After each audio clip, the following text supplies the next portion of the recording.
wonderful idea to suggestions for guests and topics. Great events, programs, and documentation. All the countries are using it.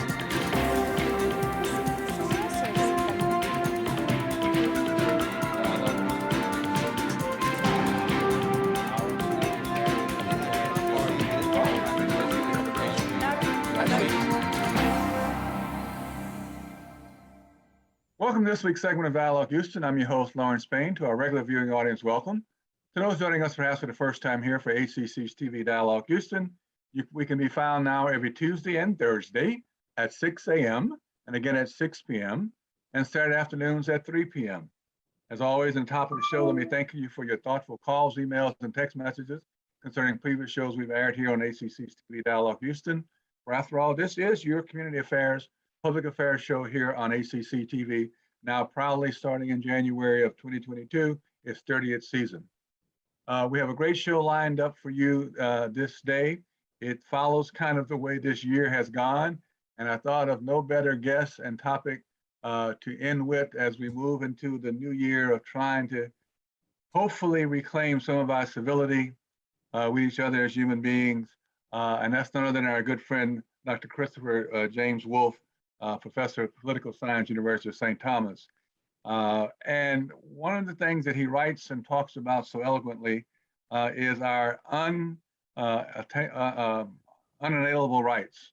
And I want him to speak to that, but also as we get into that conversation with him, I want to talk a little bit about this whole thing about the dignity of all human beings and this thing that we just can't seem to get our handle on, and that's civility. So without going any further than that for the moment, just let me say welcome to Dr. Wolfe, and so great to have you here on Dialogue Houston. Good to be here, Larry. Good to talk to you again. Well, let's just start with that wonderful paper that kind of got my attention because the title really jumped out at me. Unalienable Rights and Some Libertarians. It's not so much the libertarians part that got me, it's the whole thing about what in the world today are left as unalienable rights. Yeah, it's the most important thing probably about our American government is that there's going to be some rights that are always protected, and that it's just there's just no giving them away, and that no allowing them to be violated. That's, in my view, the core of American government. And so I actually wrote this paper and a previous paper where I mainly focus on more American history topics, going back to the founding itself and talking about that. But it's a thread, and I think it's really the most important thread that goes from the founding to Lincoln to Martin Luther King to today. But even that, I agree with you. We're losing consensus on just about everything, and we're even losing consensus on that. Well, and we spend so much time since the January 6th storming of the Capitol to talk about the First Amendment, Second Amendment rights. We can't seem to get a handle on this whole gun control thing. This last shooting of the young man whose parents bought him the gun, and now who's responsible, who can be held accountable. And we just won't seem to do the right thing, whether it's a social issue, an economic issue, and then those that bleed to become both social, economic, and therefore political, we really don't know what to do because we're so divided. Where are we headed? I mean, at some point, a sane society who cares about all their human beings, at least we say we do, with dignity and respect for all human beings, has to step up to the plate. It seems like we're almost abdicating our duties and responsibilities to have a tougher discussion about these issues. Yeah, I mean, it's like I said, it's got to have, we got to have something to ground it all. I was actually part of the problem, I think, is that there's differences of opinion, and actually some people not thinking all the way through the opinions with regard to dignity You know, from a Catholic perspective and a Christian perspective, that comes from a theological grounding, you know, made in the image and likeness of God.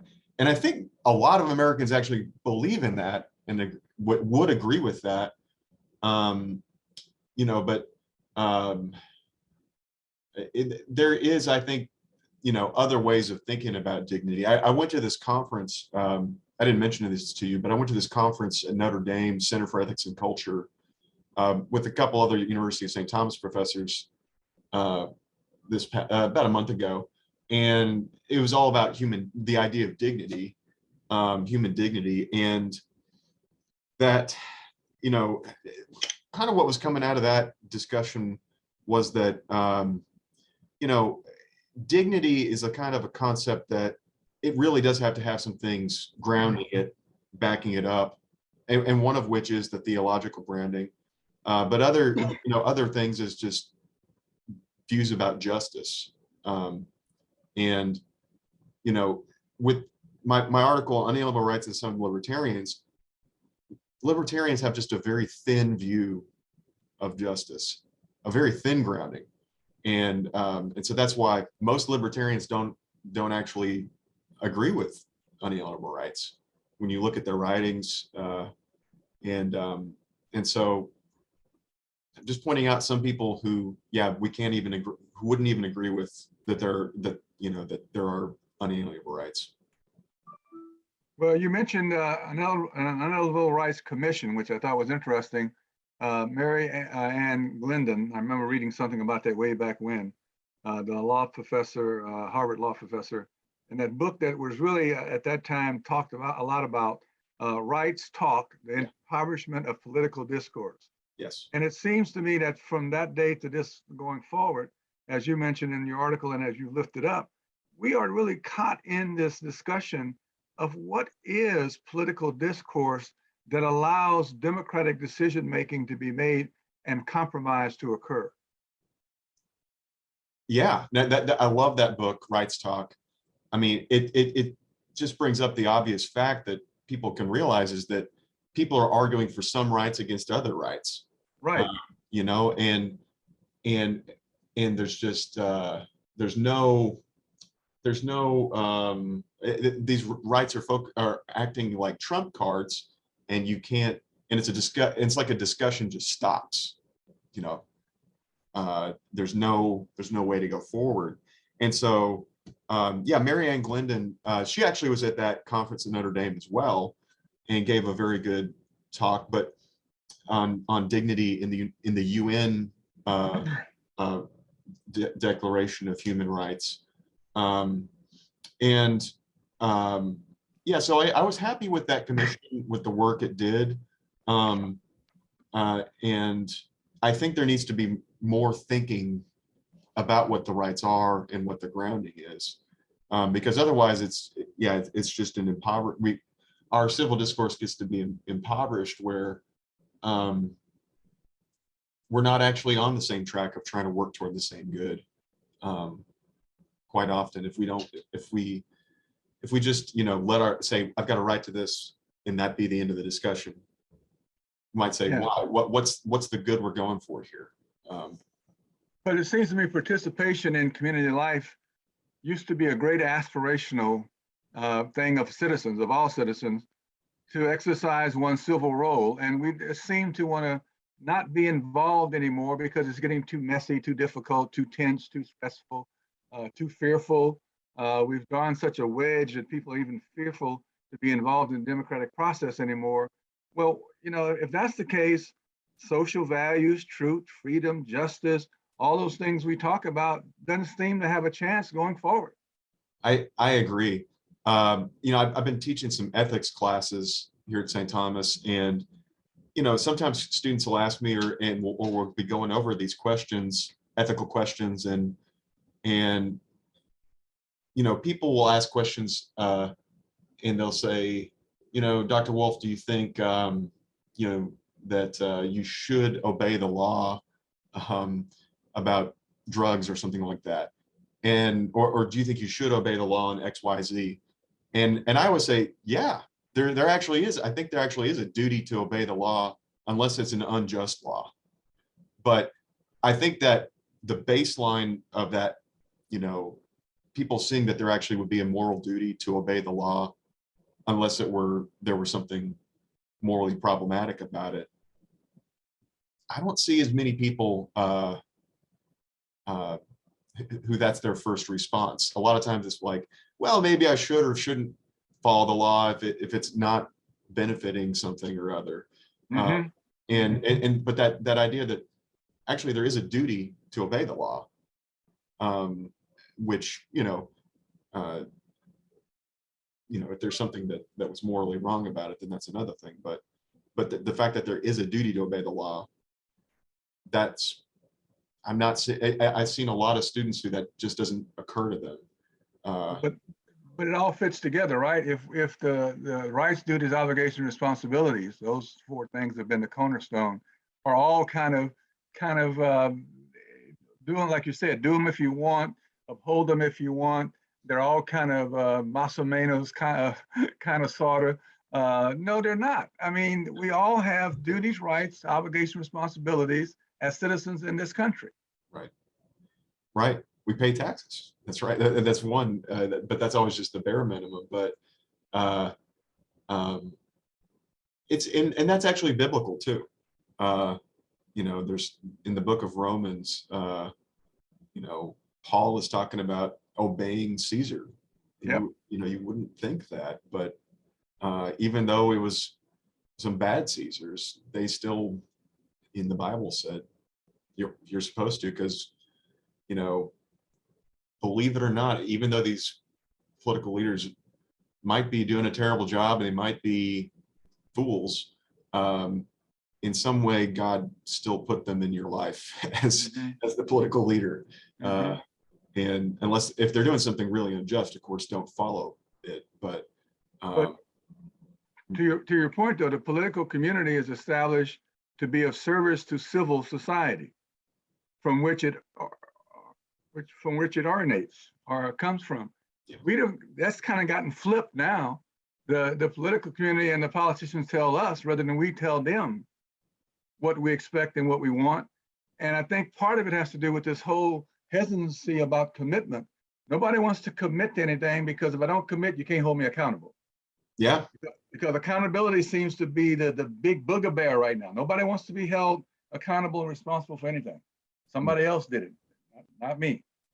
I think that's a good explanation. I mean, but I mean, I will read certain libertarian authors and certain members of the court, even, who I would consider to be libertarians, like Anthony Kennedy. And it's like everything is voluntary. Everything is consent, but of course it's not. You don't consent to be born into the world. You don't consent to be born into a country quite often. And there's just, we can pretend that everything was chosen, that we're choosing everything and shaping everything, but it's just not true. No. And there has to be there's many relationships which aren't just totally consent based, where it's actually involves sacrifice no matter what. Right. And since we're in this Advent season of preparation and waiting and longing for Christmas and the birth and all that goes with that, and we just finished Hanukkah and all that goes with that, it seems to me, though, there are no penalties anymore. Penalties may not be the word, maybe too harsh. There's no, I mean, growing up as a kid, I always knew what the penalties and boundaries were of what I did or did not do and what would happen if I did or did not do X, Y, or Z. Now, everybody, like you said, we make it comfortable and easy to belong. We make it comfortable to sit in somebody's pew on Friday, Saturday, or Sunday. We don't hold people to any standard. We don't demand of them anything. We don't, tithe if you want, tithe if you don't want to do it. It's okay. Write the check to charity if you want, but you don't have to do it. It's optional.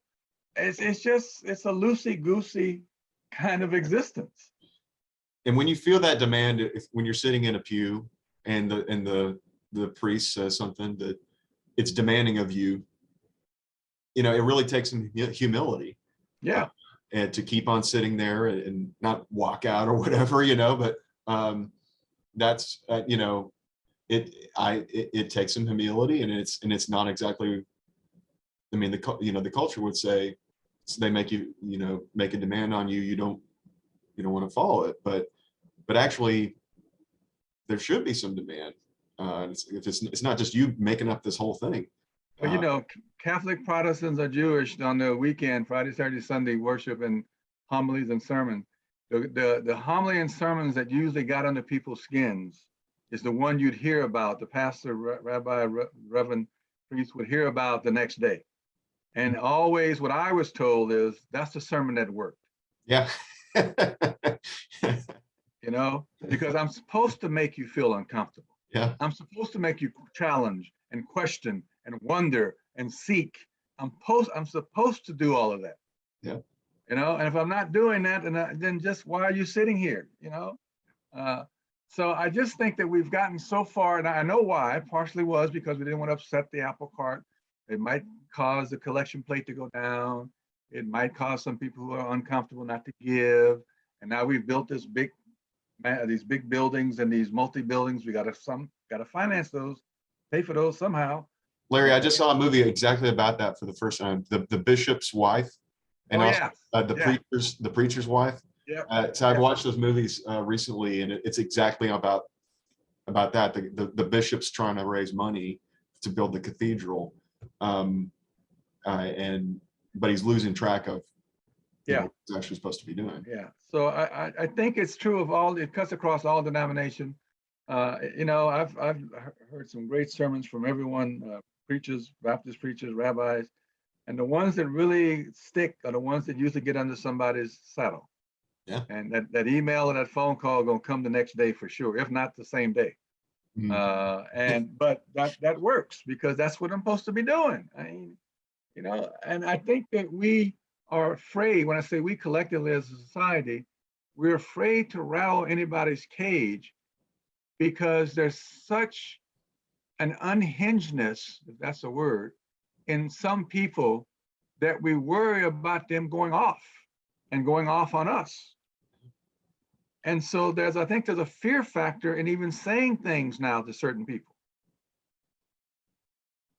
There's these things you see on the news about people wearing masks, and somebody speaks to them about not wearing your mask. You should wear your mask. Please wear your mask, and then they go off on them. I think it's just gotten to the point now where it's almost problematic to even think about engaging in issues you see or behavior you see that's wrong because, well, no, I don't want to get involved. Something might happen to me. They may go off on me.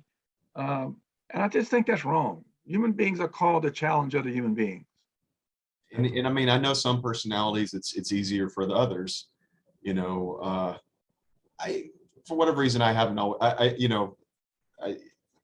I'm usually okay with making myself uncomfortable to say something, but for some people, I know it is harder, but it's something that you got to do though.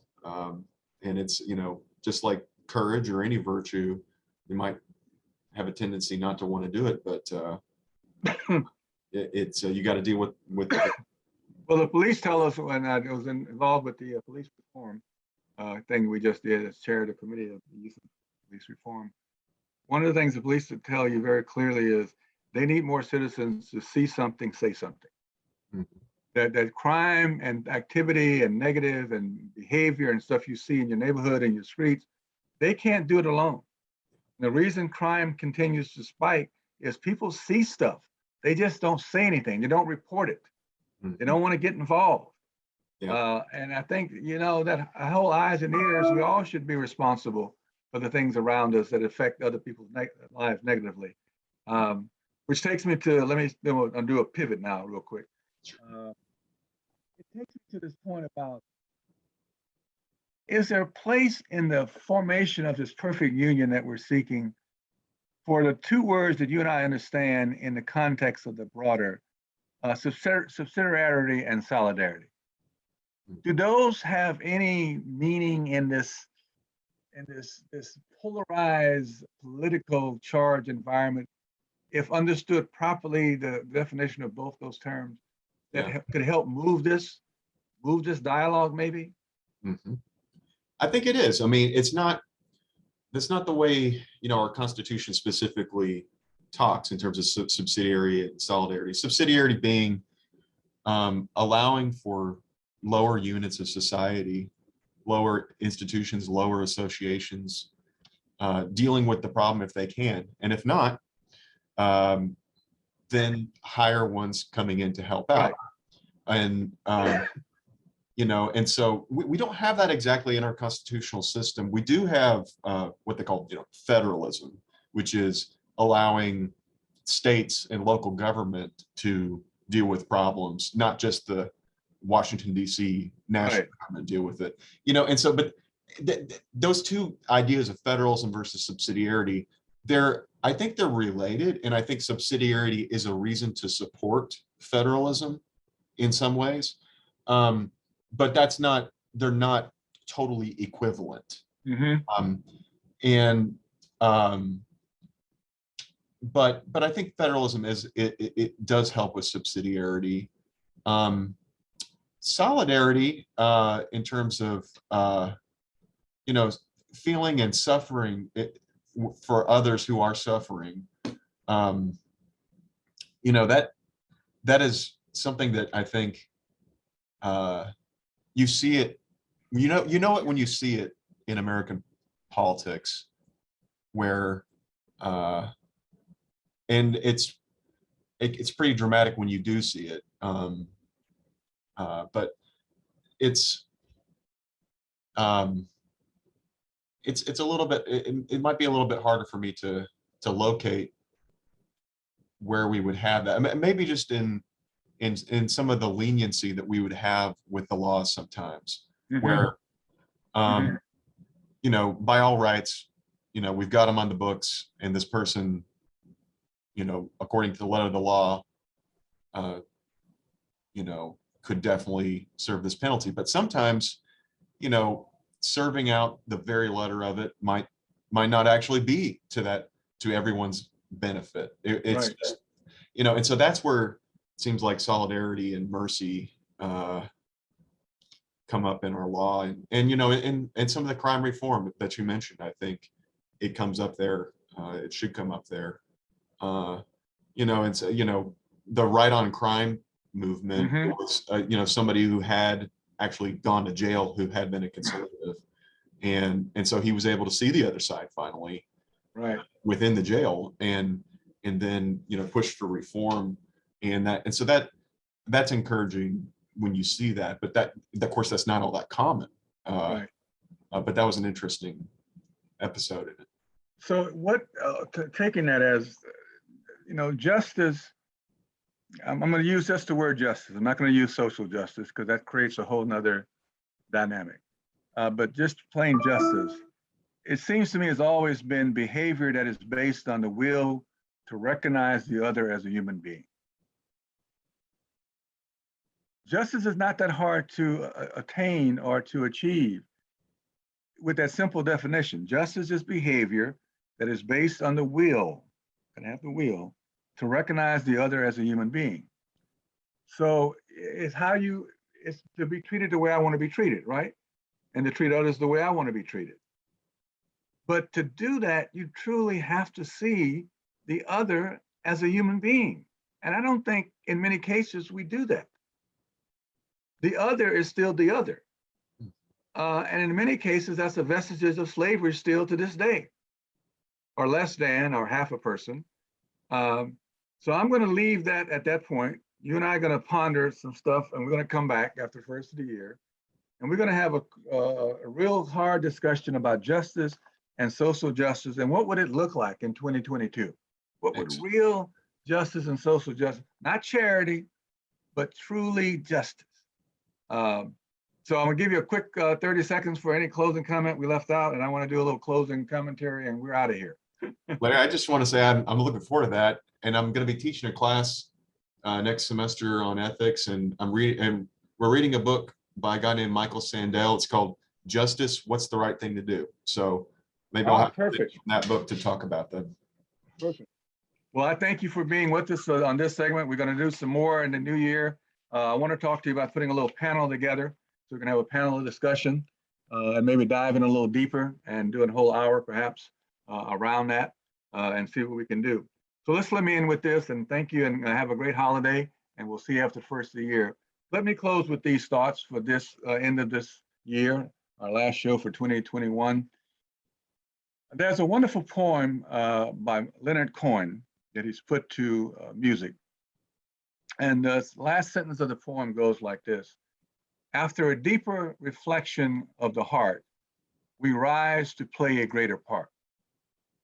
So the question is, how are we going to rise to play a greater part in 2022? I contend to you that looking back at the last couple of years through the lens of history gives us an opportunity to recalibrate what we think and value. Given all that we have been through, all that we have learned about the preciousness of life, the amazing diversity of our humanity, the fleeting joys and persistent struggles that we've all been in together, our expectations are changing. There needs to be a recalibration along higher hopes for equality and fairness and compassion and safety and freedom and responsibility and accountability, and less on making people fearful. Maybe, as we begin to grow a little stronger this coming year, leaving room for the other, being accountable through humanity, expressing something daily that we are grateful for, and realizing how blessed we are, sharing our hopes, our joys, our fears with each other, what gives you your happiness, what renews you, where do you find strength, and being able to share that with another human being again will give us the hope that we need. Our friends in our lives that have moved on, that have passed away, those who we've lost contact with, reminds us every day the need to be patient, to give, and to receive unconditional love. My hope for all of you for the holidays as we go forward is growth in happiness and joy. And until we come together in the new year, peace, power, and love. Merry Christmas. Merry Christmas, happy holidays, happy Hanukkah, happy Kwanzaa, and happy New Year.